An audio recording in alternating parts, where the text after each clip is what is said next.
Entonces vamos a empezar con la clase de hoy. Creo que va a ser un poco más corta, pues espero que las otras así se las hace menos pesado.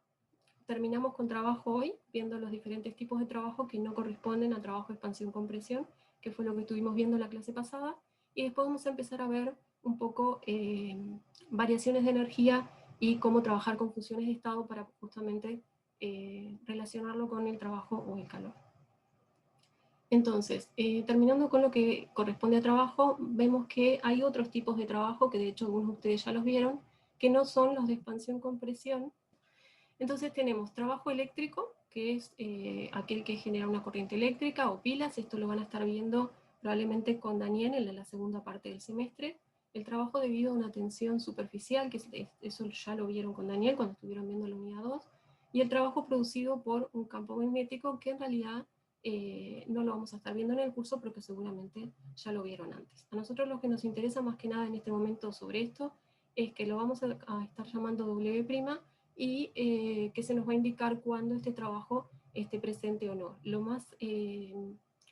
Lo que más vamos a ver en esta parte es cuando den capacidad calorífica en el laboratorio, vamos a estar trabajando con trabajo eléctrico, ¿sí? Y ahí vamos a ver cómo a través de una resistencia que está conectada a una fuente podemos, dependiendo de cómo se elija el sistema, hablar de un trabajo transferido desde el ambiente hacia el sistema mediante esa fuente o esa resistencia, ¿sí? Bien. Entonces, vamos a ahora ver lo que es el primer principio de la termodinámica, que es una ecuación que la vamos a estar usando muchísimo durante el curso. Esta ecuación, en realidad, que está definida para sistemas cerrados sin cambios macroscópicos en energía cinética ni potencial, o sea, todo eso que ustedes probablemente ya vieron en física, de cambios por la posición, ¿sí?, en la que se encuentra el objeto o la energía cinética que tiene en forma macroscópica, no van a estar considerados dentro de lo que es la energía interna, ¿sí? Como lo dice la palabra, esta energía está asociada más a lo que es el sistema en su composición y las moléculas que él tiene, ¿sí? A su vez es importante que, como les decía en otras clases, las ecuaciones en físico-química sí van a tener material, entonces lo que importa más es cuándo las puedo aplicar. Esta ecuación está definida por un sistema cerrado. ¿Se acuerdan que era un sistema cerrado? Pero compartido material con el ambiente. Perfecto. No tiene intercambio de materia con el ambiente, ¿sí? Puede tener intercambio de energía, no tiene intercambio de materia. Bien, esta ecuación se conoce como el primer principio de la termodinámica porque se basa en la primera ley de la termodinámica. ¿Se acuerdan qué fue lo que vimos con esta ley? ¿Qué es lo que dice?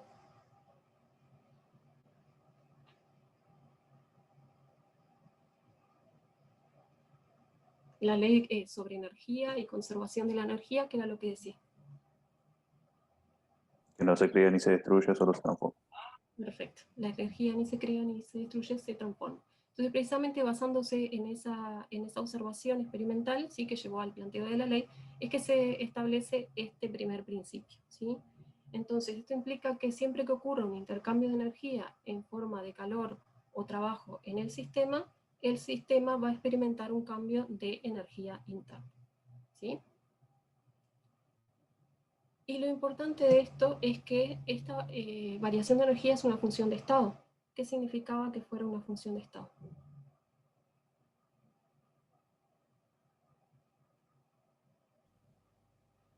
Que importa Que el no final importaba y el el comienzo. Correcto, no importa el camino, lo que importa es, Principio y el final. perfecto, condición inicial y condición final de mi sistema, ¿sí? Y eso nos va a permitir, como vamos a ver después, trabajar con diferentes caminos y sabiendo que es la misma energía, entonces sí es por el que nos conviene más. Entonces es una función de estado y a su vez una propiedad extensiva, ¿eso qué implica?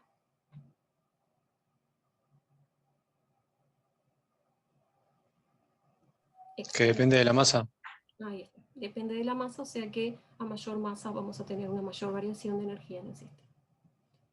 Bien, recordemos la convención de signos que estuvimos viendo, porque precisamente en esta ecuación vamos a tener que tener en cuenta los signos de tanto del trabajo como del calor. Entonces vamos a tener que todo calor que es absorbido por el sistema va a ser mayor que cero. Al contrario, si este calor se transfiere desde el sistema hacia el ambiente, va a ser negativo. Y para el trabajo vamos a tener que el trabajo realizado sobre el sistema va a ser positivo y Si se realiza sobre el ambiente, entonces es negativo. Y tengan cuidado sobre todo con la parte del trabajo, porque es lo que difiere cuando se van hacia la otra convención, ¿sí? Entonces, esta va a ser la que nosotros vamos a estar utilizando. El trabajo vimos que la fórmula general que vamos a estar utilizando es esta, y vimos cómo podemos irla utilizando dependiendo de las condiciones, de si tenemos un caso ideal, por ejemplo. Y el primer principio, como les decía, va a tener en cuenta estos signos. Está planteado como Q más W. Si el libro que ustedes van a usar ven que dice Q menos W, eso implica que están usando la otra convención, ¿sí? Así que tengan cuidado con eso. Vamos a ver entonces algunos casos particulares. Primero tenemos qué pasa con volumen constante. Si nosotros vamos a trabajar con un volumen fijo, un sistema, un recipiente rígido, por ejemplo, y ahí les aclara W' igual 0, que es lo que estuvimos viendo al principio, todos esos otros trabajos que no son compresión y expansión. Entonces, ¿qué me dicen? Si el calor es absorbido a volumen constante, ¿qué va a pasar entonces de acuerdo al primer principio?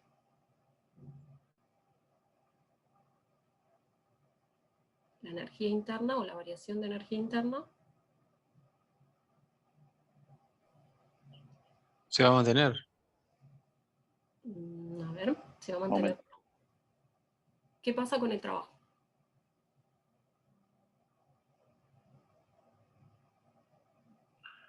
¿Puede repetir de nuevo que no entendí bien? Bien, la pregunta ahora puntual es, ¿qué pasa con el trabajo en el sistema? Si W' es 0 y el volumen es constante,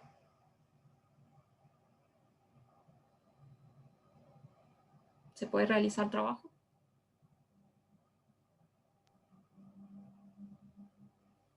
Bien, la respuesta es que no, ¿sí? Siempre que ustedes tengan que no hay variación de volumen en el sistema, entonces no se está realizando trabajo, ¿sí? Recuerden que lo definíamos como la capacidad de levantar o bajar una pesa en el entorno, ¿sí? En el caso de que el volumen sea rígido, no hay forma de que pueda darse esa interacción. Entonces, cuando no tenemos variación de volumen, vamos a poder decir rápidamente trabajo igual 0, siempre y cuando nos aclaren que W' igual 0, ¿no? Porque si tenemos trabajo eléctrico o todos esos tipos de trabajo que hablamos recién, no necesariamente tiene que haber un cambio de volumen, ¿sí? Pero en este caso sí podemos decir que es 0 y por lo tanto el delta U va a ser igual al calor en ese proceso, ¿sí? Y vamos a colocar el subíndice V para justamente recordar que estamos ante la restricción de volumen constante. Lo bueno de esto es que cuando entonces trabajamos a volumen constante, el calor va a ser igual a la variación de energía, lo cual dice que además tienen el mismo signo. Entonces, Buenas. sí, hola. ¿Habían cambiado el horario de clase o algo? ¿O el link? No, me acabo de enterar. Sí, les avisé la clase pasada que íbamos a cambiar de link. Lo que pasa es que nos cambiaron en facultad el sistema de trabajo con las salas. Ya no corren más las salas a partir del 1 de mayo, no están habilitadas. Y ahora cada usuario, cada docente tiene su sala. Yo hoy estoy usando la de Claudia. La clase que viene les voy a publicar el link para la mía, así que siempre estén atentos a los cambios, porque capaz que cuando también tengan clases con Daniel, él usa el de él. ¿Sí? Así que capaz que no es tan práctico, pero la situación actual es que vamos a tener links que pueden variar en cada clase, ¿sí? Bueno, no me había quedado claro la clase anterior. Perdón, se los dije al final, pero capaz que no les hice tanta aclaración, pero sí, porque ya era tarde, pero sí que el link iba a cambiar, porque ya las otras no están habilitadas. Bien. Disculpa, ¿te paso una consulta de esto? Del W', porque justo me distraje y no escuché que era W'. W' es lo que les definía antes, o sea, W' abarca todo tipo de trabajo que no se corresponde con compresión o expansión. ¿Sí? El trabajo eléctrico, el magnético, el de tensión superficial, todos los que vimos antes, ¿sí? Entonces, si nos aclara que es 0, yo me voy a concentrar en ver si hay trabajo de expansión-compresión. En este caso, al tener volumen constante, puedo determinar que no, y por lo tanto lo que concluyo es W igual 0. Y ahí sé que entonces la variación de energía del sistema solo se puede deber a calor transferido. Y a su vez sé que cuando el sistema absorba calor, voy a tener una variación de energía positiva. Y eso nos sirve a la hora de evaluar resultados en ejercicio. ¿Sí? Yo puedo ver el signo y saber que si yo estoy en una situación en la que se absorbe calor, entonces el delta U tiene que ser positivo. Si se está liberando calor, entonces el delta U que obtenga tiene que ser negativo. ¿Sí? Bien, y la otra cosa es que si bien el calor es una función de línea y depende del recorrido, cuando estoy a volumen constante vemos que es igual a una función de estado. Entonces, trabajando en esas condiciones, estoy ante una función de estado, y eso es algo bastante conveniente por lo que decíamos de la independencia de esa trayectoria. Bien, ahora veamos otro caso particular. ¿Qué pasa si lo que tengo es una transformación cíclica? ¿Se acuerdan qué significaba eso? Que volvía al punto de partida del sistema. Ahí está. Déjenme que... Bueno, capaz que está el ruidito del WhatsApp, les pido disculpas, pero si lo cambio ahora va a ser un lío. Entonces, perdón, ¿me repetís lo que acabas de decir? Una transformación cíclica es cuando el sistema vuelve al punto inicial. O sea, correcto. Ahí está. Vuelvo al mismo estado inicial desde el que partí. Entonces, ¿qué me pueden decir de la variación de energía en ese caso? Energía interna. Es una función de estado y por lo tanto... Va a ser 0. Exacto. Para un ciclo va a ser 0. Y eso también nos permite concluir algo importante con respecto al trabajo de acuerdo al primer principio. Vamos a saber que entonces el calor va a ser igual al trabajo y de signo contrario. ¿Sí? Que después a la hora de ver los ejercicios vamos a ver cómo esto nos ayuda un montón con cómo resolver las situaciones, ¿verdad? Si podemos determinar entonces el trabajo, por ejemplo, vamos a tener entonces el valor correspondiente del calor. Bien, y otra cosa que vamos a poder hacer es determinar esta variación de energía en función de propiedades del sistema como la capacidad calorífica a volumen constante. Ustedes ya vieron conmigo qué era la capacidad calorífica. ¿Se acuerdan qué definición hablamos?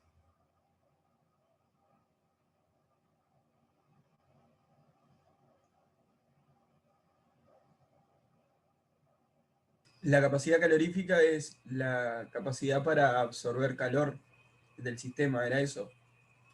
Algo así, es una capacidad que tiene el No, sistema para cuando absorbe calor, por ejemplo, o energía. ¿Qué pasa con la temperatura? Tiene que Varía. bajar 1 grado.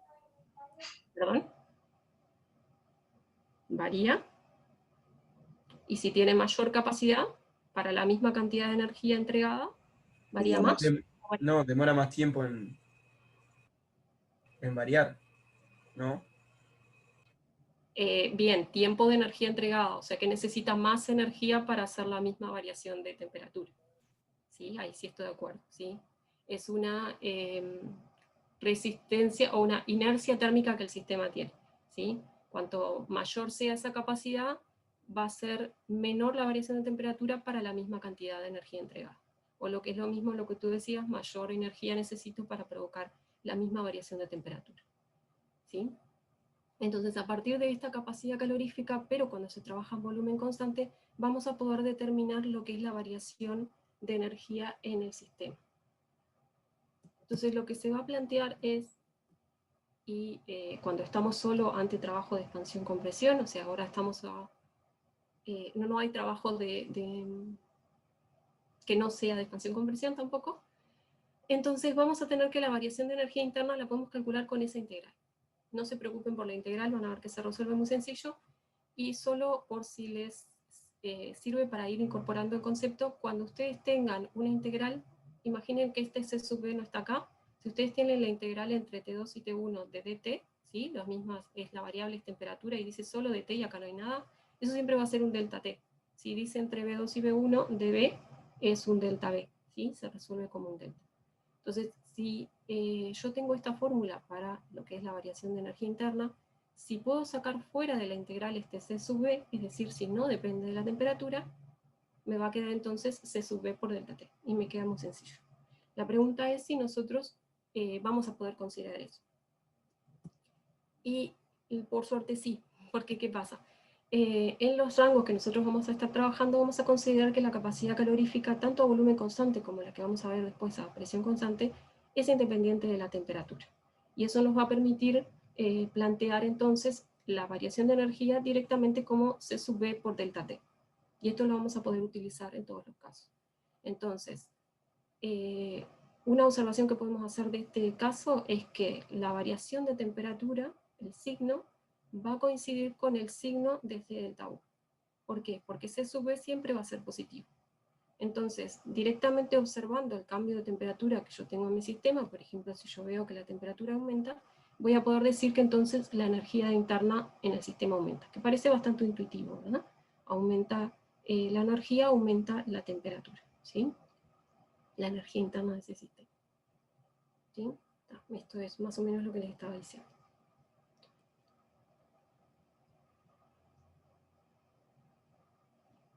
Bien, ahora ¿Puedo pasamos. volver un segundo para atrás? Un segundito nomás. Recuerden que esto después se los cuelgo. Si tienen alguna duda, me dicen ahora. Si esto básicamente es que vamos a poder utilizar esta fórmula, vamos a poder calcular como variación de temperatura por C sub B la variación de energía interna, y lo que estamos considerando al hacer eso es que la capacidad es independiente de la temperatura. ¿Sí? ¿Seguimos? Discúlpame, buenas tardes. Una consulta. Sí. ¿Hace mucho comenzaron con el teórico o recién pude ingresar? No me fijé a la hora que empezamos, pero sí hace un rato. Igual sí les voy a colgar el video. Si quieren, igual cuando termine, dale, bárbaro, gracias. vuelvo a la parte inicial. Creo que vamos a terminar antes hoy, porque les colgué el nuevo link hace 2 horas. Lo único que pude hacer fue avisarles la clase pasada que iba a cambiar, porque en realidad es que nos cambiaron Sí, yo no lo había visto en la plataforma hoy temprano. Estaba así, yo lo colgué un poco tarde, eso es cierto. Lo puse hace 2 horas nada más. Yo lo busqué y no lo encontramos. Yo perdí casi todo. O sea, me di cuenta ahora que estaba viendo las diapositivas que, o sea, avanzaron bastante y Bien, si quieren algún rápido, un ¿por repasito dónde sí sería. vamos? O no retrocedas si estás grabando, si no te perdés mucho también de tiempo. Lo estás grabando, lo podemos chequear ahí después de la grabación. Si quieren, seguimos donde estamos. Ahí les quedó la misma pantalla, no les quedó la otra, ¿verdad? No quedó chico, sí. Si quieren, al final vuelvo a empezar y vemos eso. En realidad lo que hicimos fue hablar un poco de, empezamos con los distintos tipos de trabajo que no son expansión-compresión, que nada más es mencionarlos. ¿Por qué? Porque en esta parte lo que vamos a estar considerando es que esos trabajos nos van a avisar como W' igual 0. Vamos a tener de todas maneras un W' que va a ser en capacidad calorífica cuando utilicemos una resistencia, entonces esa fuente está realizando trabajos sobre el sistema a través de esa resistencia, y eso va a depender un poco de cómo se define el sistema, y lo vamos a hablar un poco en el laboratorio. Después lo que comenzamos a hacer fue a definir primer principio y hablar de lo que es la variación de energía interna del sistema, y definirla a partir de Q más W, y ahí lo importante es recordar los signos. O sea, la convención de signos que utilizamos para calor y para trabajo, ¿sí? De cuándo es positivo y cuándo es negativo, que es positivo siempre el calor que es absorbido por el sistema, y el trabajo es positivo cuando es realizado sobre el sistema. Y recordar que hay otra convención y que nosotros vamos a estar utilizando, la que cumple esa convención de signos y que a su vez va de la mano con delta U igual Q más W, ¿sí? Que en el castellano, por ejemplo, lo van a encontrar como Q menos W, así que tengan cuidado con eso. Después, ahora no sé si llegaron a la parte de, empezamos a hablar de cómo calcular este delta U, y fuimos por volumen constante, donde nos queda que el trabajo es 0, y por lo tanto es igual al calor, o sea que siempre que tengamos volumen constante y W' sea 0, vamos a considerar que la energía interna, la variación de energía interna, es igual a, al calor, ¿sí? Que vamos a indicarlo como Q sub B porque está a volumen constante. ¿Sí?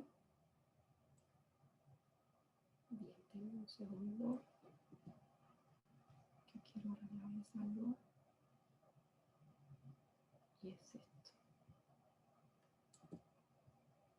Así no les molesta con el ruido. Y vuelvo a cambiar la pantalla. ¿Sí? Bien. Entonces ahora vamos a ver cómo es que este delta U lo vamos a poder... Un segundo.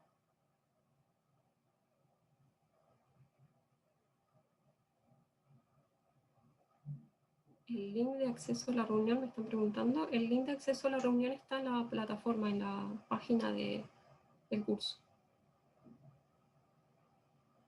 Al principio de todo, en la parte del primer semestre. Bien. Entonces, estamos en que el delta U lo puedo calcular a partir de la capacidad calorífica a volumen constante. Entonces, esta capacidad calorífica ya la estuvimos viendo y es esa capacidad que tiene el sistema de no cambiar su temperatura frente a una energía entregada. ¿Sí? Pero obviamente siempre va a haber un cambio. Cuanto mayor sea la capacidad calorífica, menor va a ser el cambio de temperatura que experimente el sistema. ¿Sí? Entonces, cuando estamos a volumen constante, lo que planteamos fue esto, ¿sí? Esto ya lo vimos, pero rápidamente de nuevo entonces. Tenemos que delta U lo podemos calcular de esta forma y lo que dijimos es que si nosotros podemos considerar la capacidad calorífica independiente de la temperatura, que es lo que vamos a poder hacer en los rangos de trabajo de temperatura que estamos utilizando en el curso, vamos a poder entonces tener la variación de energía interna directamente relacionada con la variación de temperatura y la capacidad del sistema. Bien. Ahora lo que vamos a definir es la entalpía. Vamos a pasar ahora a la situación en la que tenemos presión externa constante. ¿Sí? Cuando vimos trabajo, por ejemplo, estuvimos utilizando un sistema, ¿sí? Que era un cilindro con un émbolo. ¿Sí?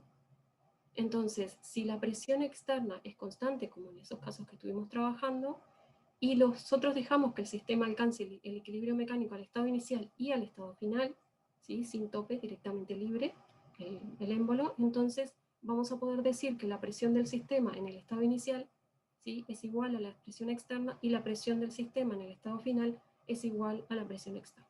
¿Sí? Entonces, para esta situación nosotros podemos decir que el delta U es igual a la fórmula de primer principio, decía calor, más trabajo. Y entonces lo que hicimos fue sustituir el trabajo por la fórmula para presión externa constante. ¿Sí? A partir de esto es que surge la idea de, hay otra función de estado, además de la variación de energía interna, que es la... Profe, ¿se anima? Disculpe. Sí. Si se anima a repetir un poquito, porque se me trancó y no entendí. Decía ahí, delta U es igual a W, que lo sustituimos Bien. por Q. De nuevo, entonces, la variación de energía interna va a ser Q más W, ¿verdad? Cuando estamos a presión constante, ese calor va a ser Q sub P, esa P simplemente para aclarar que estamos a presión constante, menos P opuesta por delta B, que es la forma que vimos en que se puede calcular el trabajo a presión externa constante. ¿Sí? Ahora, básicamente acá lo que queremos ver es algo que probablemente ya hayan visto, que es que vamos a definir la energía entalpía como la energía interna más P por delta B. Eso surge, y no tienen por qué después recordarlo, pero solo por si les ayuda, de despejar de acá Q sub P y encontrar que entonces tengo delta U más P por delta B. Como P opuesta por B2 menos P opuesta por B1 representa un cambio de estado, ¿sí? Porque la presión y el volumen son magnitudes de estado, entonces tengo un cambio de estado, tengo una función de estado, y delta U también lo es. Entonces alguien dijo, bien, tengo otra función de estado, que es la entalpía, y la puedo definir a partir de delta U más P por B. Si P opuesta no es la misma, va a ser P2 por B2 menos P1 por B1. O sea que en realidad también puedo hacerlo cuando la presión no es constante, ¿sí? Entonces yo defino la entalpía como la energía interna más P por delta B, por B. Perdón. Y cuando sea delta va a ser variación de energía de entalpía igual a variación de energía interna más delta PB. Y ahí tengo que ver si ambas varían, va a ser entonces ese producto que les decía recién. ¿Sí? Va a ser una función de estado porque, como dije, está definida a partir de dos funciones de estado, y es una propiedad extensiva porque si las funciones son extensivas, entonces el resultado también lo es. ¿Sí? Profesora, una pregunta. Cuando la presión no es constante, dijiste. Que de Perdón. todas maneras vas a poder utilizar esta fórmula. Porque simplemente te va a quedar que P por B, el delta PB, va a ser presión 2 por B2 menos presión 1 por B1. Perfecto, gracias. Igual vamos a ir viendo casos de cuando hacemos restricciones, cómo trabajar con.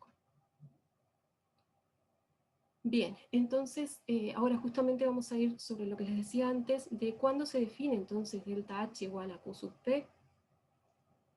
Va a ser cuando W' sea igual 0, solo trabajo de expansión-compresión, y la presión opuesta es constante, y lo que les comentaba es, si tenemos equilibrio mecánico, entonces ¿qué va a pasar?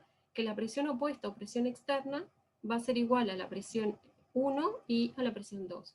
¿Sí? No importa lo que pase en el medio, la presión inicial y la presión final son iguales a la presión externa. En esas condiciones es que yo puedo entonces establecer que el delta H es igual al calor transferido, ¿sí? Y luego acá lo que nos dice es que podemos aplicar esto a cambio de fase. ¿Qué es lo que pasa? En un cambio de fase, toda la energía que yo le estoy entregando al sistema, por ejemplo, si estoy realizando vaporización de agua, toda energía que se le entrega se utiliza en la vaporización justamente, ¿sí? Entonces, en ese caso, si yo estoy trabajando a presión constante, puedo decir entonces que lo que tengo es un calor de vaporización que va a ser igual al delta H de vaporización. Y eso es lo que usualmente encontramos en valores tabulados, porque justamente estos valores se determinan a presión externa constante. ¿Sí? Lo mismo pasaría para la fusión. También va a ser entonces un delta H de fusión. Bien, ahora veamos justamente lo que les decía antes, cómo vamos a trabajar con las determinadas situaciones. Si nosotros tenemos un gas ideal, que nosotros en el curso no vamos a llegar a ver gases reales, entonces vamos a estar trabajando con gases ideales y lo que vamos a ver es que la función entalpía para nosotros va a ser una función exclusiva de la temperatura. ¿Qué quiere decir esto? Que yo puedo expresarla de esta manera, ¿sí? Estos son diferenciales, no se preocupen demasiado todavía por eso, pero ¿qué pasa? Si yo tuviese, esto representa la variación, este C sub P, que tiene la entalpía con la temperatura a presión constante, perdón que me entonces, es con la temperatura a presión constante. ¿Qué pasaría si hubiera una variación de la entalpía con la presión a temperatura constante? Tendríamos que tener otro término acá, ¿sí?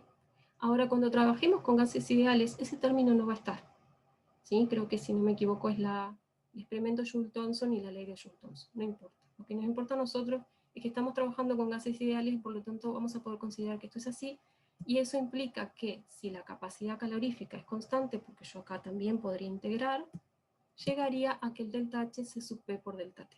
¿Sí? Una fórmula bastante sencilla, simplemente puedo determinar entonces una variación de temperatura en mi sistema frente a una energía entregada y puedo determinar la capacidad calorífica, o si conozco la capacidad calorífica puedo determinar cuánta energía entrega.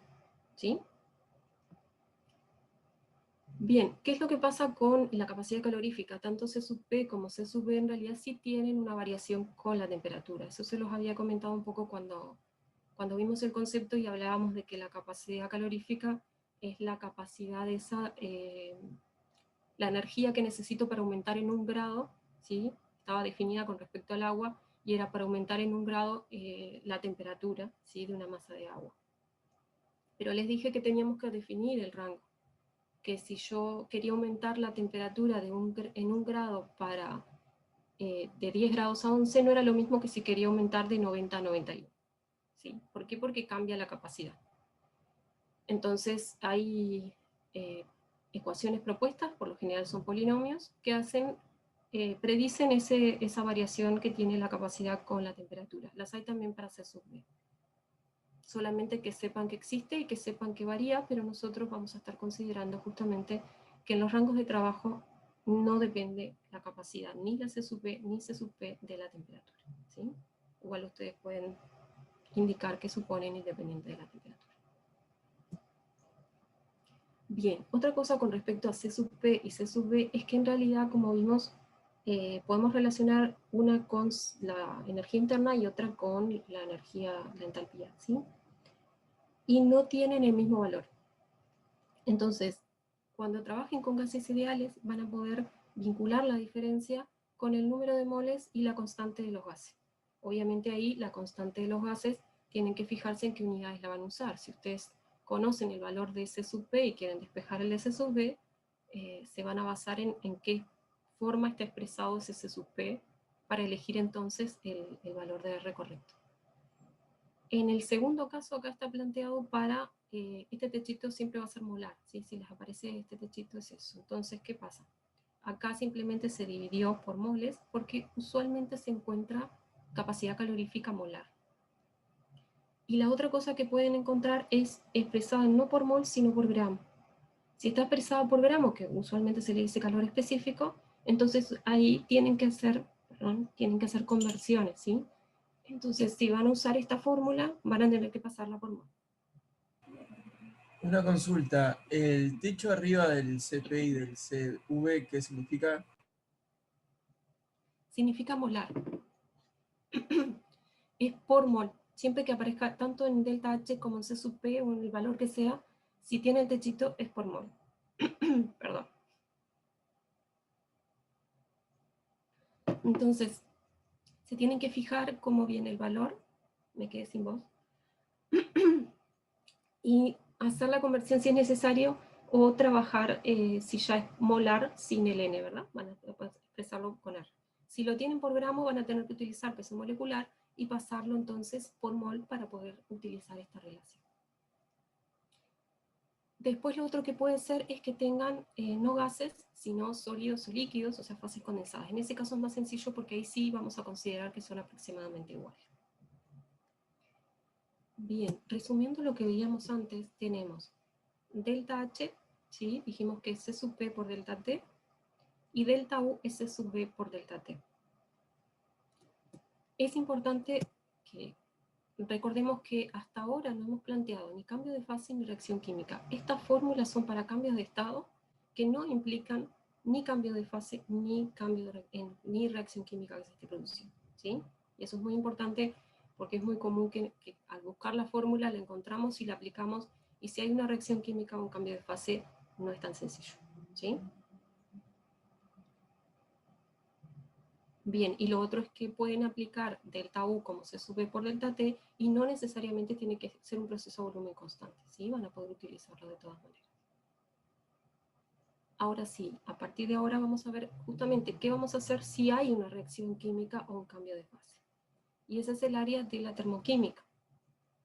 Esta área justamente estudia los cambios térmicos asociados a las reacciones químicas y a los cambios de fase. Si se ocurre una reacción química, ustedes ya saben desde antes que va a haber un cambio en la temperatura del sistema, ¿sí? Y que dependiendo de cómo se dan los intercambios de energía que genera esa reacción, pueden clasificarlas, ¿sí? ¿Y cómo las clasificaban? Si se libera energía. Exotérmica. Exotérmica y endotérmica. Perfecto. Exotérmico y endotérmico. Libera energía exotérmico, absorbe energía endotérmica. Entonces, lo que tenemos es que siempre que se da una reacción química, vamos a tener una transformación material y energética. Los reactivos van a romper sus enlaces, se van a formar los enlaces de producto, y vamos a tener que hay por forma de luz, calor, electricidad, etcétera, va a haber un cambio térmico entonces en nuestro sistema, ¿sí? Entonces lo que vamos a decir es que si la temperatura en el sistema es mayor después de la reacción, entonces deberá fluir calor hacia el ambiente para que el sistema recupere su estado inicial. En ese caso la reacción es exotérmica y el calor de reacción va a ser negativo de acuerdo a la convención que nosotros trabajamos, ¿sí? Y en ese caso entonces, en lo que decíamos recién, tenemos una reacción exotérmica, creo que ya se los dije, pero para que quede claro. Entonces, si el sistema ahora queda más frío luego de que se da la reacción, quiere decir que entonces el sistema deberá absorber calor, ¿sí?, del ambiente para poder recuperar su estado inicial. Y es en ese caso cuando hablamos de una reacción entonces endotérmica.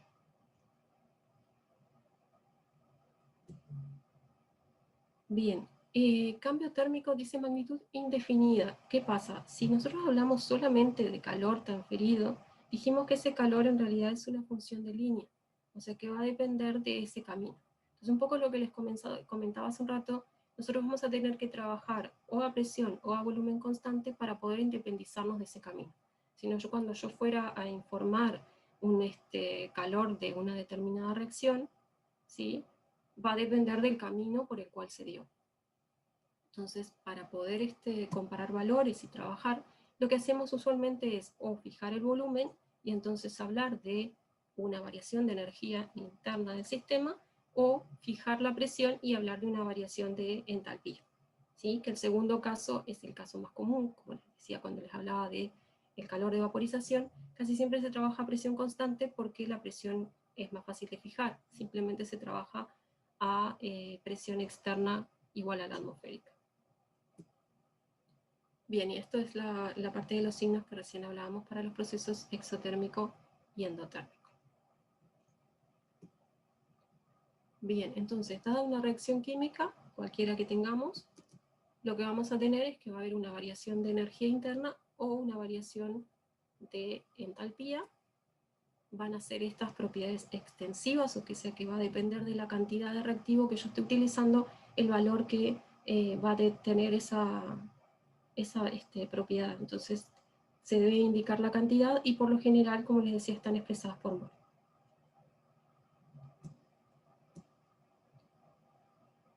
Bien, ¿qué es el calor de reacción? En realidad el calor de reacción se define como el calor intercambiado en la transformación de reactivos AT y P a productos AT y P, ¿sí? Es como una forma de independizarse de lo que hablábamos antes. Antes hablamos solamente de cambios de estado que no tienen reacción química. Acá lo que vemos es reacción química, pero a la misma temperatura y presión en el inicial y en el final. Y es una forma de definir ese calor. Voy a estar hablando del calor en estas condiciones, ¿sí? Este calor va a depender de cuál es la reacción en particular, o sea, la naturaleza que tienen mis reactivos y mis productos, porque van a tener sus determinadas energías de enlace. El estado de los reactivos y productos, ¿a qué se refiere esto? Esto sí, aunque no lo dice del todo, es estado de agregación. O sea, no va a ser lo mismo el calor intercambiado cuando yo utilice un sólido, que va a tener que disolverse, y como ustedes saben, la disolución también tiene su energía asociada, o si yo directamente ya lo coloco en solución. Entonces ese calor no está considerado. Esto lo van a estar viendo de nuevo cuando den la práctica de termoquímica. A su vez, la cantidad de sustancia transformada, porque dijimos que va a ser una propiedad extensiva, y las condiciones de la transformación si estoy trabajando a volumen o a presión constante. Bien, ecuaciones termoquímicas. Vamos a diferenciar entre ecuación química ordinaria, como le llama ahí, y ecuación termoquímica. Capaz que ya lo vieron, o capaz que en función de lo que hablamos en la diapositiva anterior. ¿Qué debo agregar? ¿Qué información adicional tengo que agregar cuando hablo de ecuaciones termoquímicas? La Y temperatura. libera o absorbe calor. Bien, Número de moles. esa parte entonces, el delta H o el delta U, o sea, si el signo que tiene, bien. ¿Qué otra cosa me decían? Número de moles o cantidad, no sé. La cantidad que se está intercambiando, o sea, voy a colocar en el caso de la ecuación, voy a colocar los coeficientes. ¿Qué otra cosa? La función de estado, ¿no? Sí, el valor del delta H o el delta U que les decía, que siempre va en las ecuaciones termoquímicas, que es lo que me decían al principio. El estado de agregación. Correcto. Muy importante el estado de agregación en que se encuentran los reactivos, y eso implica forma cristalina o alotrópica, o sea, si tienen sólidos que tienen varias formas, como tienen el carbón, por ejemplo, o el dióxido de titanio, o cualquier La sólido. temperatura y la presión. Bien, la temperatura y la presión de trabajo. Sí, todas esas cosas. El caso específico, se me está cortando, dicen, no sé si... No, la forma de liberación de energía, si se tiene térmica y térmica, la cantidad. Ahí está. En realidad lo que vamos a informar va a ser el valor del delta H o del delta U, en el caso del cual corresponda, pero es correcto, necesitamos ese valor. O sea que todo eso que ustedes están diciendo es correcto, la cantidad que me decían hoy de reacción, ¿sí? Todo eso, y lo que tenemos acá es un ejemplo, ¿sí? Les decía el carbono grafito, por ejemplo, tenemos que, entonces, el estado de agregación, por lo que decía de que hay una energía asociada a a ese cambio si va a ocurrir una disolución, si va a ocurrir una dilución también, por eso habla de la concentración de las especies, ¿sí? Si es en solución acuosa, después lo van a ver en más detalle cuando vean la práctica de termoquímica, que en casos muy diluidos no es necesario porque se puede despreciar, pero cuando tienen concentraciones altas es necesario. Lo que ustedes me decían, el signo y el valor del delta H correspondiente, y acá tenemos en realidad algo que nos está indicando presión y temperatura. La temperatura se indica como subíndice, y la presión usualmente se pone este cerito que sería estándar, pero se refiere a la atmósfera, ¿sí? Se refiere a la presión. En realidad, estrictamente no es una atmósfera, es un bar, pero son muy parecidos, así que vamos a estar utilizando una atmósfera como si fueran indistintos, ¿sí? Acá tienen combustión del grafito, combustión de anhídrido carbónico, y las dos en este caso con signo negativo. Bien. Esto probablemente ya lo han escuchado, entalpía, y tanto entalpía como energía interna no tienen valores absolutos, siempre lo que vamos a tener son variaciones, y se le va a asignar 0 a cada elemento en su estado de agregación más estable en ciertas condiciones elegidas arbitrariamente. ¿Sí? Y esas condiciones son un poco lo que les hablaba antes. Para esto, que probablemente lo hayan escuchado como estados tipo, vamos a elegir entonces estados de agregación de referencia como una atmósfera y 298 Kelvin, solamente para definir cuál es el cero. No necesariamente siempre va a ser así, con 298. Ahora lo vemos con ejemplo. 298 era 25 grados Celsius, ¿no? Sí, correcto, 25 grados Celsius. Una atmósfera es lo que se usaba antes. La IUPAC lo cambió a un bar, entonces pueden encontrarlo como un bar. La diferencia es muy pequeña, como les decía. ¿Cuáles son los estados de agregación más estables de los diferentes elementos? No tienen por qué saberse de memoria todos, aunque la mayoría ya los tenemos identificados, pero en la tabla periódica van a ver que les aparece cuál es el estado de agregación en estas condiciones justamente. Bien, y esto es como se simboliza entonces delta H, como les decía, el cerito indica una atmósfera y la temperatura debe ponerse abajo. Bien. Y a partir de esto podemos definir calor o entalpía de formación. Eso probablemente ya lo hayan visto. ¿Qué es el calor o entalpía de formación de un compuesto? Es el delta H. Sí, correcto. ¿Para la formación de qué? De un molde compuesto.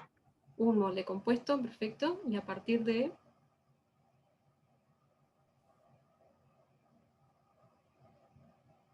De la forma química, de los elementos a la forma química. Ahí está. Vamos completando un poco, pero muy bien. Tenemos entonces que es la formación de un molde compuesto a partir de sus elementos en sus estados de referencia, que son los que definimos recién, ¿sí? O sea, que es en su estado de agregación tipo, a una atmósfera y 298, ¿sí?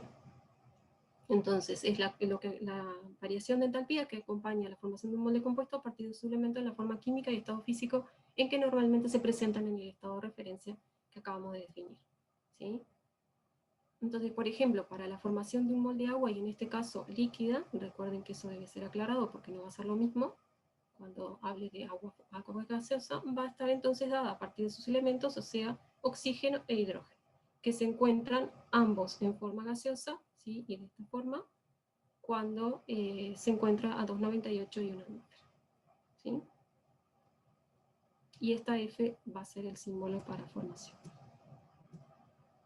Bien, ahora vamos a plantear dos leyes que probablemente las conozcan, no necesariamente con el nombre. La ley de Lavoisier-Laplace, la verdad no sé cómo se dice, cómo se pronuncia correctamente, pero esta ley lo que implica es que el calor de descomposición es igual a menos el calor de formación.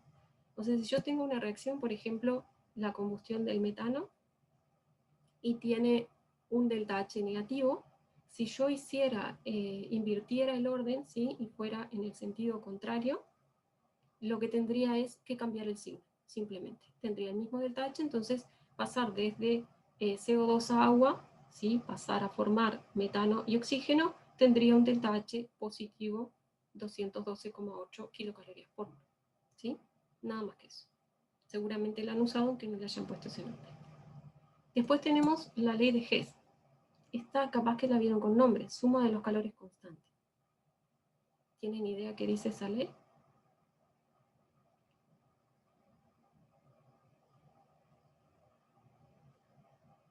¿No? ¿No la han escuchado? No. Trabajar con varias etapas, sumar los delta H, ¿lo han hecho? ¿No? Sí, o sea, sumás según la cantidad, o sea, tenés dos ecuaciones y o sea, te sumás el delta H cuando, o sea, las juntás a las fracciones y sumás el delta H. Bien. Si la suma de esa suma delta H, que va a ser igual al delta H De la suma. de la reacción suma de las otras dos. O sea, es como trabajar con, como si fueran ecuaciones algebraicas. Puedo sumar los delta H y puedo sumar las ecuaciones. Entonces, el cambio térmico a presión constante o a volumen constante, recuerden que esto se va a cumplir porque son funciones de estado. Entonces tengo que estar o a presión constante o a volumen constante para que sea o el delta H o el delta U. ¿Sí? Para el calor no se va a cumplir, se va a cumplir para el calor en esas condiciones. Entonces, para todas las funciones de estado que vamos a estar trabajando van a ver que esto se cumple, se va a cumplir para delta H, para delta U, y van a ver después que lo vamos a poder utilizar para el delta G y para el delta S, para todas las funciones de estado que vamos a estar trabajando. Vamos a ver un ejemplo, y acá no me dio el tiempo de preparárselos de otra forma, así que lo que voy a hacer es salir de la pantalla completa y pedirles que ustedes me digan cómo lo harían. Ustedes tienen que determinar el delta H a 298, este 1 solamente para llamarle ecuación 1, ¿sí? En condiciones estándar, o sea, presión 1 atmósfera, de lo que es la oxidación del carbono grafito, pero no completa, sino hasta CO, ¿sí? La oxidación intermedia. Como les dice acá, es imposible llevar a cabo esta oxidación parcial. ¿Por qué? Porque si ustedes intentan en un calorímetro determinarlo, lo que va a pasar es que siempre se les va a ir a combustión completa, aunque sea una parte. O sea que no van a poder determinar el calor de la combustión hasta este punto sin que ocurra algún pasaje a CO2. Entonces yo les digo, si ustedes tienen como dato la combustión, que esto sí lo pueden hacer en forma experimental, completa de grafito a CO2, y a su vez la combustión completa de anhídrido carbónico, ¿sí? A CO2. Y conocen el delta H porque lo determinaron experimentalmente. ¿Cómo harían para determinar entonces el delta H1? A partir del 2 y el 3. Restándolos, sumándolos, ¿Cómo? haciendo una diferencia entre ellos. Bien. ¿Por qué la diferencia? ¿Cómo harías con las ecuaciones?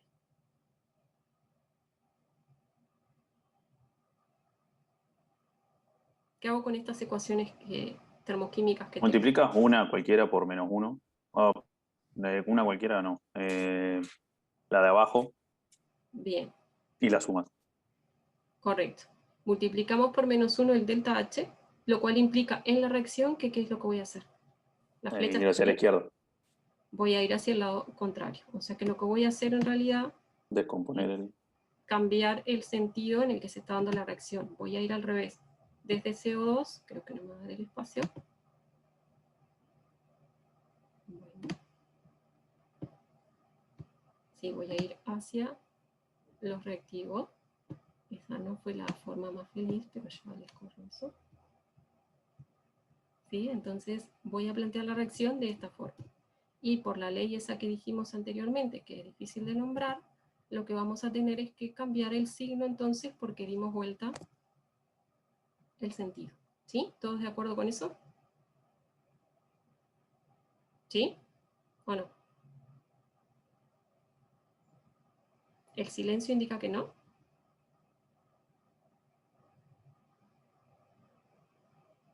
No sé leer silencios, chicos.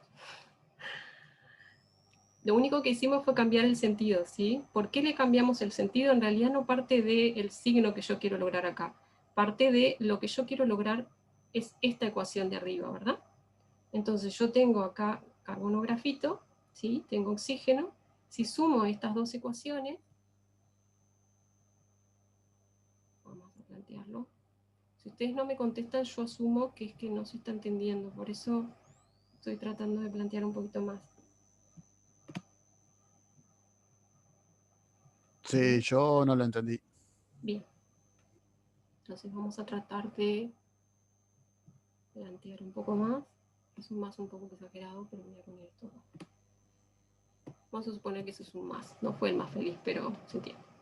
Entonces, tenemos que lo que vamos a hacer es, tenemos que llegar a esta reacción. Lo que voy a buscar es, ¿cómo puedo sumar las dos reacciones que yo tenía de manera que la suma de las dos me dé la que estoy buscando? Entonces los compañeros plantearon que diera vuelta a la segunda reacción, porque si ustedes se fijan acá, vamos a utilizar otra rayita, ¿sí? Tenemos carbono grafito, bien, lo querían los reactivos. Después queremos que esté CO en el producto, pero no queremos que esté CO2. Pero al haberla sumado de esta manera, ¿qué pasa? CO2 está acá, ¿sí? Y CO2 también, ¿se ve esa línea? Sí, sí, ¿Sí? se ve. Bien, entonces CO2 se nos va a cancelar porque está tanto en reactivo en la segunda como si yo estoy sumando las dos como en productos.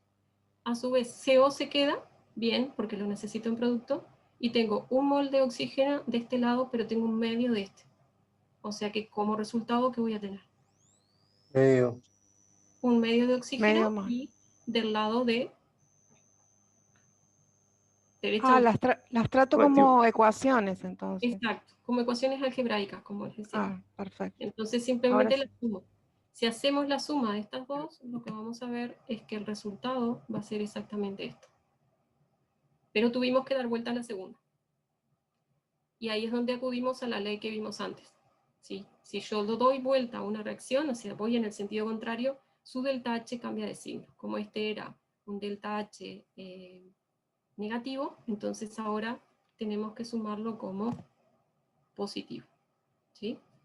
Normalmente si no aparece el signo sumemos positivo. Por las dudas igual les voy a anotar el valor y ahí se me corrió todo, así que no fue buena idea. Pero más o menos ahí, ¿sí? Entonces, doy vuelta a la ecuación, pero a su vez tengo que recordar cambiarle el signo. Y es por eso que uno de ustedes me decía los restos, sí, porque en realidad es lo mismo, ¿sí? Es el primero menos el segundo con el signo negativo. O sea, le cambia el signo. ¿Ah? Pero por lo general les conviene, sobre todo cuando tienen que sumar más ecuaciones y no solamente dos, primero ir por la parte de las ecuaciones y tratar de llegar a la reacción que estamos buscando y después ver qué pasó con los delta H. Si tengo que darlo vuelta porque di vuelta a la reacción o qué es lo que tengo que hacer. ¿Sí?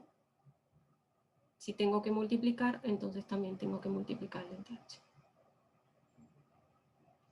Bien, y entonces este delta H va a ser la suma de estos dos. ¿Sí? Lo vamos a ver de nuevo con otro caso. ¿De acuerdo ahora? Sí, algo que no me quedó claro fue cómo sacaste, por así decirlo, un medio oxígeno, para que te quedara solo medio oxígeno abajo. Bien, acá tengo uno de CO2 de este lado y tengo uno de acá. O sea, se me cancelan. Lo que hice fue 1 menos 1, 0. Acá lo que hago es 1 menos un medio. Entonces me queda Bien. medio de este lado. ¿Sí? Sí. Bien. ¿Dudas antes de seguir? No. Seguimos entonces. Y vuelvo a cambiar la pantalla.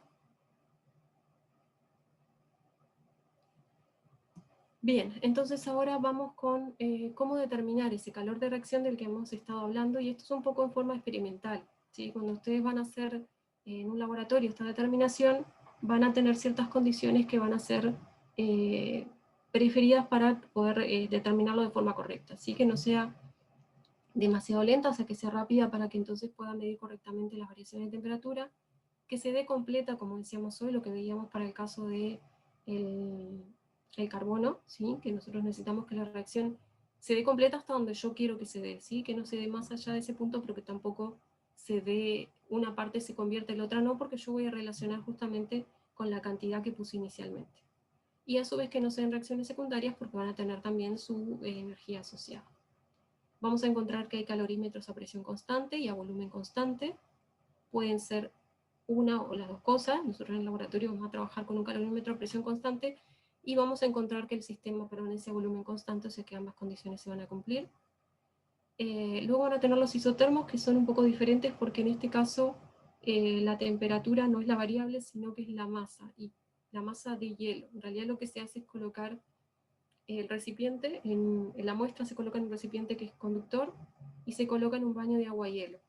Lo que se mide en realidad es la cantidad de hielo que va a variar antes y después que se dé la reacción. ¿Sí? Si la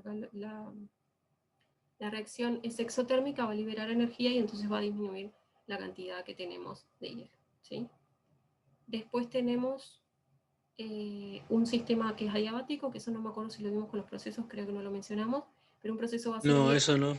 Bien, entonces lo vemos ahora, que es el calor intercambiado va a ser 0, ¿sí? Entonces en un proceso en el que las paredes del recipiente son aisladas térmicamente, vamos a decir que el proceso es adiabático, ¿sí? Definiendo la frontera como las paredes. Entonces es calor igual 0. Y después vamos a tener que pueden tener o no líquido calorimétrico. Y esto es una aplicación, es algo que se utiliza mucho en industria, que es la determinación del calor de reacción a volumen constante. Y se hace con una bomba calorimétrica. Esto es la determinación de lo que es el poder calorífico. ¿Sí? El poder calorífico es la energía que libera una muestra cuando se quema.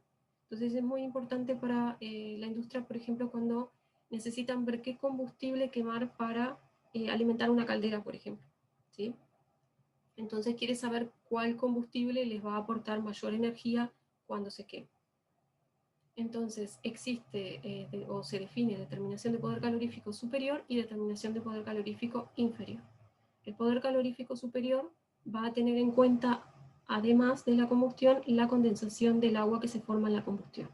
Y el poder calorífico inferior no la tiene en cuenta. ¿Sí? ¿Cómo es el proceso de combustión? Exo o endo. Vimos algunos recién. Exo, ¿no? Exo, ahí está. Lo utilizamos para calentar. Exo, muy bien. Produce calor. Entonces, ¿cómo es la condensación del agua?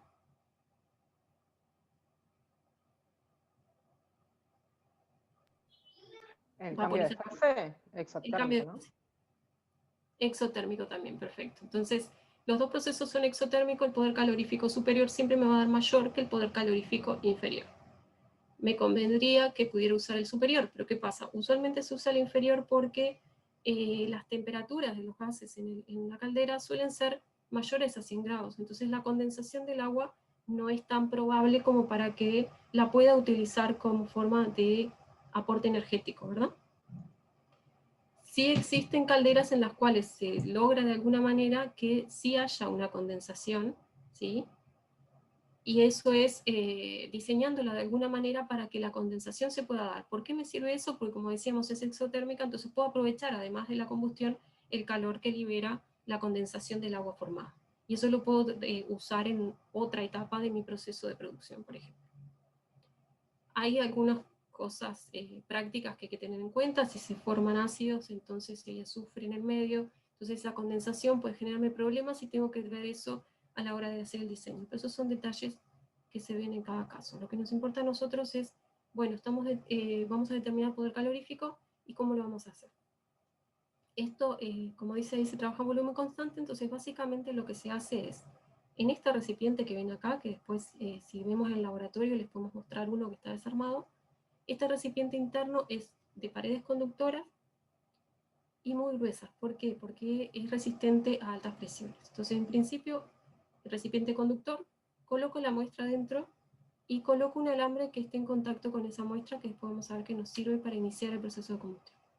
Tapamos y lo que vamos a hacer es inyectar oxígeno a alta presión. Es usualmente 20 atmósferas. Ese recipiente se coloca dentro de otro recipiente, que es el que vemos acá, que va a tener agua, por lo general 2 kilos. Tenemos un agitador que va a permitir homogenizar la temperatura de esa agua y un sensor de temperatura para medir el cambio que experimente. Y lo que vemos acá afuera es que este recipiente externo tiene paredes aisladas térmicamente, que es donde está todo el sistema. Entonces, ¿qué es lo que se hace? Se inicia por sistema electrónico la combustión, si la quema de la muestra que está dentro, a partir de ese alambre. Y luego, cuando se produce entonces la quema, como dijimos, esto es de paredes conductoras, entonces el calor se va a transferir al agua que tenemos afuera. Si medimos entonces la temperatura, la variación de temperatura de esa agua, lo que tenemos es de esa forma calculamos el calor que produce entonces la quema del el material. Ahora, ¿todo el calor se utiliza en cambiar la temperatura solo del agua o hay más cosas que pueden cambiar la temperatura ahí?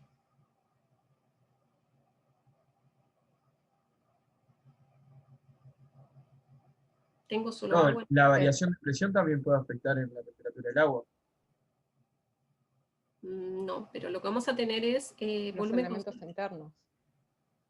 Pueden- O sea, la presión del agua no cambia. La presión sí en el agua es una atmósfera, pero los elementos internos, que pueden absorber calor, bien, calor por sensible. ejemplo, Alguna reacción química, ¿eh?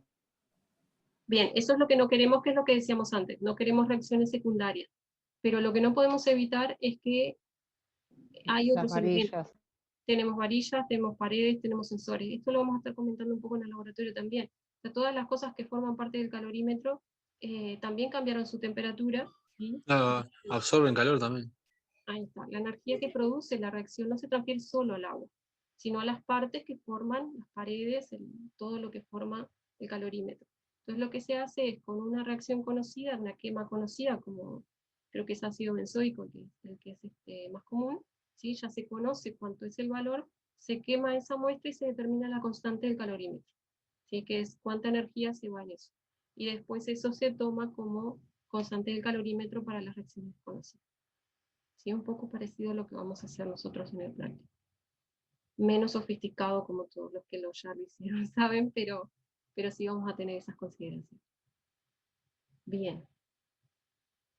Ahora, hablando de combustión, vamos a pasar a definir calor de combustión, que acá es más que nada para aclarar cómo se define, ¿sí?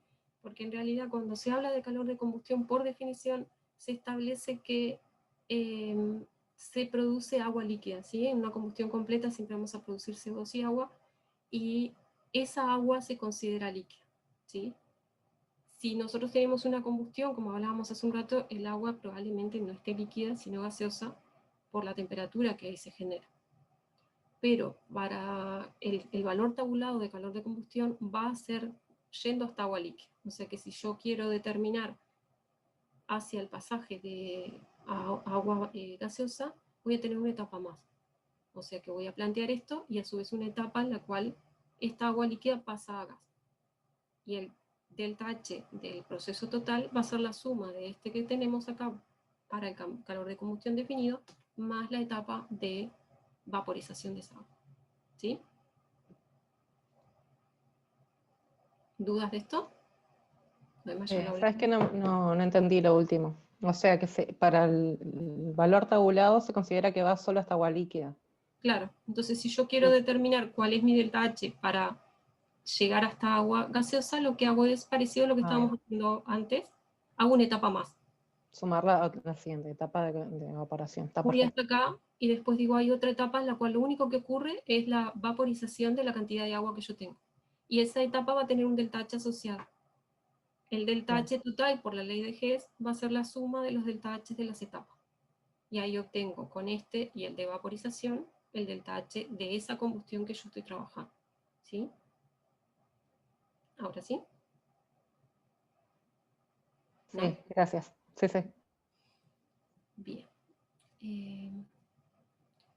Bien, ahora es dependencia con la temperatura. Estuvimos hablando de que justamente determinábamos un delta H de los reactivos pasando a productos ambos a T y P. Y esa temperatura yo les decía que no tenía por qué ser 298 y que siempre se aclara como un subíndice. ¿Qué pasa si yo quiero determinarla a 298 cuando conozco esa temperatura, ese delta H a una temperatura T? ¿Se les ocurre alguna forma? Esto es literalmente lo que vamos a hacer en termoquímica.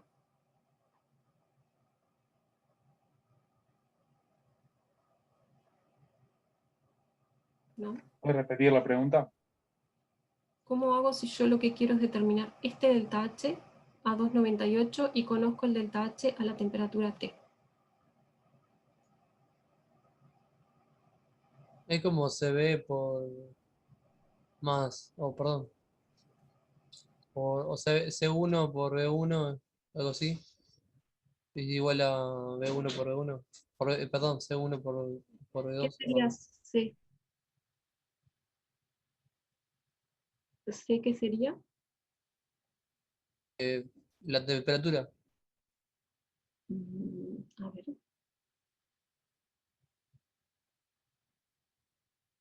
No es que... Como que, o sea, temperatura de más, o sea, más volumen es igual a, o sea, volumen inicial más temperatura inicial sería volumen, sí, temperatura inicial más volumen final. O sea, perdón, me estoy explicando muy mal. Creo que ahí no es, o sea, no se cumple una relación con la suma. Y hay una reacción química. Capaz que, o sea, piénsenlo por el lado de la ley de Hess. Y el delta H sería que el delta H1 más el delta H a 298, ¿puede ser? ¿Este es el 1? El 1, sí, más el 298 me va a dar el total. No, ese no es el 1. Está bien la idea de sumar los delta H. Reactivos. Tendrías que definir cuál es el total. El total es el de arriba. Bien, puede ser. Este es el total. Ese es el total. Y el 1 sería el que va de reactivos a reactivos. Correcto. Vamos a plantear un camino alternativo en realidad. Vamos a decir que podemos ir de reactivos a T a reactivos a 298. ¿Sí? Luego entonces pasaría, es como, quiero llegar de acá a acá y sé que tiene intercambia esta cantidad de energía. Pero yo necesito esta otra. Entonces hago que sea un paso de mi proceso. Entonces cambio la temperatura de los reactivos primero, los llevo a 298, hago la reacción a 298 y luego esos productos los llevo a la temperatura final, o sea, a la misma temperatura T. Y ahí sí, el camino en naranja es un camino alternativo para la misma reacción. ¿Sí? Parto del mismo estado inicial. Es para usarlos de referencia, ¿verdad? Es para determinar determinar 298. un delta H de 298. Podría quererlo a otra temperatura y haría lo mismo. O sea, busco un camino alternativo de manera de pasar por donde yo quiero, o sea, lo que yo quiero determinar. Podría ser al revés.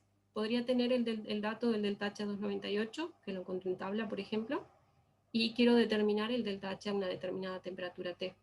Entonces mi incógnita va a ser esta. Lo único que importa es que yo recuerde que mi camino alternativo es este y que estoy yendo desde acá hasta acá. Entonces planteo que el delta H total, el delta HT, va a ser igual. A ver si me lo dicen ustedes.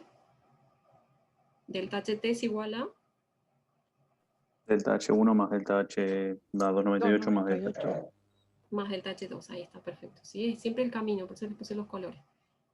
O sea, no es un ciclo, porque no vuelvo al mismo estado inicial, sino que voy desde este estado inicial a este, o directo, o por un camino alternativo. ¿Cómo queda eso? ¿Cómo queda? ¿Puedo repetir cómo queda? Bien, pero vamos, o sea, quiero que entiendan la idea. Voy desde estos reactivos a estos productos a temperatura T, ¿sí?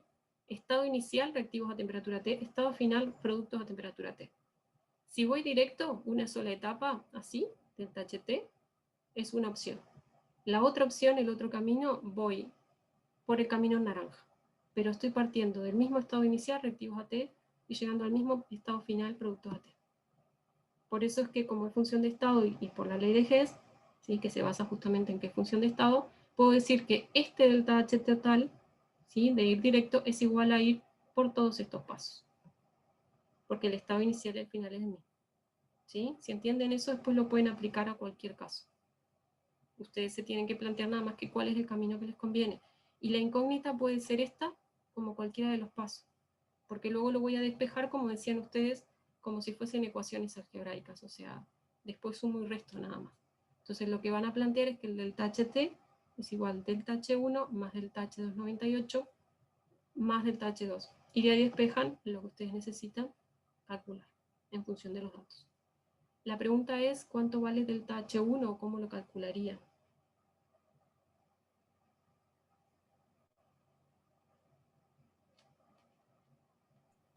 delta HT menos delta H298 menos delta H2.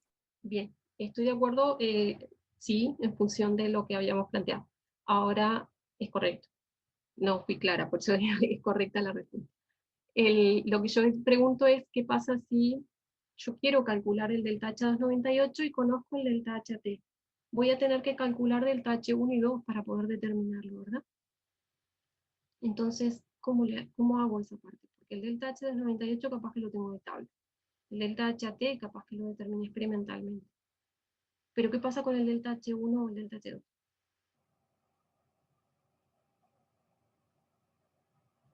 Fíjense lo que ocurre en delta H1, este proceso. ¿Qué pasó acá? ¿Qué ocurrió? Cambio de temperatura.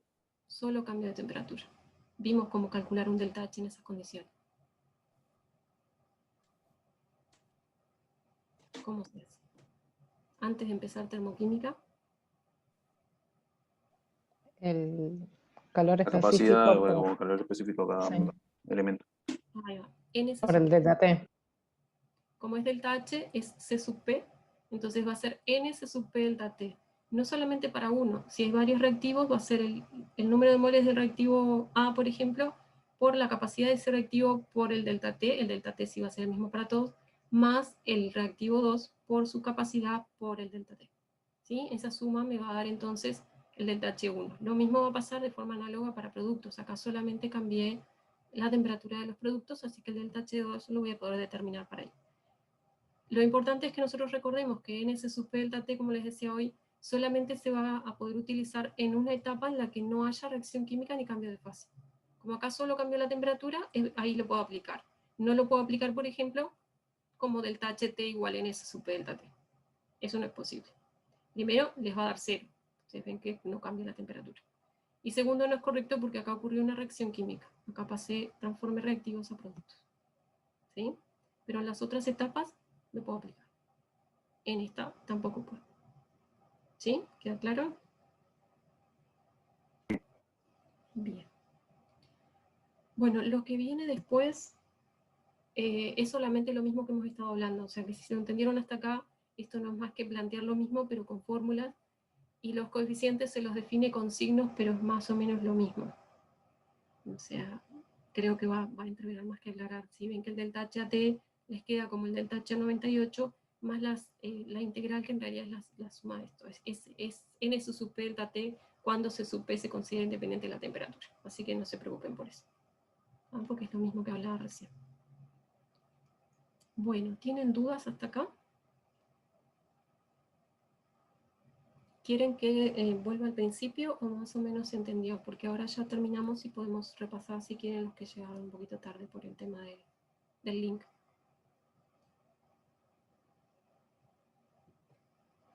Cero respuesta. Yo igual miro la clase después, pero lo que sí tengo una duda es el tema de si ya dijeron fecha de parcial, porque entre tarde no sé. La verdad es que no. No hemos dicho y tendría que hablarlo con Daniel. No sé si Daniel está No, listo, yo solo para saber por el tema de que en otras materias ya nos han dicho. Lo hablo con Daniel y les comento por la página, porque también vi que estaban consultando por clases de consulta de la unidad 2, entonces vamos a ver qué podemos definir. Él me dijo que más adelante sí pensaba, pero tenemos que organizar en qué momento va a ser eso, y lo otro de la posibilidad de la segunda clase en la semana. ¿Ustedes ya todos definieron, todos mandaron mensaje en el foro? ¿Con cuál grupo les sería? ¿Sí? Bien. O sea, yo te lo mandé a ti, no al foro. Sí, yo vi algunas respuestas, pero me parecieron pocas para los que son. Y Igual, yo no he mandado, pero sí. Manden así No, sabemos. yo no he mandado tampoco. ¿Cómo es eso? Que manden por mensaje cuál grupo les serviría de laboratorio. Si no, capaz que les abro una encuesta y estén atentos entonces. Les pongo una encuesta en el foro para que elijan y digan si no les sirve ninguna de las dos opciones, que me voy a basar en lo que ya mandaron. Le voy a preguntar a Daniel cuáles le mandaron a él. Entonces ponemos 2 y vamos a ver si podemos concentrarlo en 2 y para que no sean más de 3 clases en la semana. ¿Sí? ¿Las clases de laboratorio serían de 2 horas? No, aún no definí, perdón, me pego una pregunta en el chat. las clases de laboratorio y las clases de teórica son cosas distintas. Nosotros vamos a estar usando las de laboratorio si son 2 horas. Si hacemos de teórico no van a ser 2 horas. Porque un poco la idea también es eso, que no sea tan pesada la clase, porque una clase por Zoom de 2 horas es un poco pesada, ¿no? Entonces la idea es habilitar una más para que podamos dividir un poco también la información. Laboratorios sí van a ser 2 horas. Opciones, me preguntan en el chat, no tenemos opciones todavía, tengo que ver cuáles son las que más votaron y proponer esas 2 para que ustedes voten en la página. Bueno. Así definimos si es posible, 2 horarios.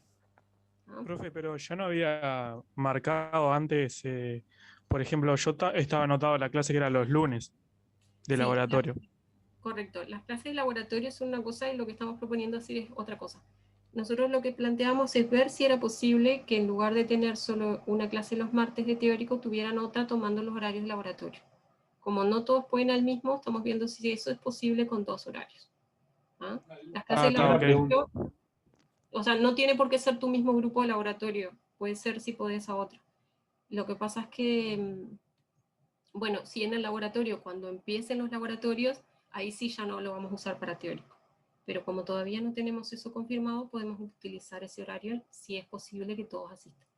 ¿Sí? ¿Y esa clase sería como para avanzar o de repaso de dudas? Es un poco las dos cosas. Porque en realidad la idea es dar el martes y luego repetir 2 veces la segunda parte. Profe, ¿y esas clases se van a grabar? Sí, todas las clases que demos se graban. De hecho, bien, no sé si tienen más dudas, si no terminamos por acá. Mi intención era que terminara un poco antes para que no se les hiciera tan pesado y descansaran un poco antes de la siguiente. No, bien. Por ahora no. Bueno, entonces nos vemos en la clase que viene y estén atentos al foro porque tengo que publicarles otro link para la clase que viene y definir esto de si vamos a hacer o no, pero en principio solo hasta el martes que viene, ¿no? Profe, una consulta. ¿La clase que viene ya vamos a empezar otro tema? Lo tengo que definir con Daniel, porque... No, porque yo le había preguntado. Sí. Sí. No, porque yo le había preguntado a Daniel para hacer tipo una clase de hacer ejercicios y eso, y me dijo que lo iba a hablar y eso, y como que todavía no se definió. Entonces capaz que antes de arrancar otro tema estaría bueno, digo, hasta acá Sí, hacer yo no tengo algunos problema. ejercicios. No sé, digo. Si él no va a hacer ejercicios, probablemente yo haga la clase de ejercicios. Lo que pasa es que tengo que ver porque él tiene los ejercicios de la unidad 2 que estaba antes. Entonces, si él va a proponer los ejercicios en la clase que viene, entonces, bien. Si no, hacemos los ejercicios de esta. Y después seguimos con el tema. Genial. Sí. Eso después les comunicamos porque no sé bien cómo está el tiempo. ¿No? Bueno, que pasen bien, entonces nos vemos el martes que viene. Buenas noches, chau, chau. Nos vemos. Gracias. Gracias. Profe. Hasta luego.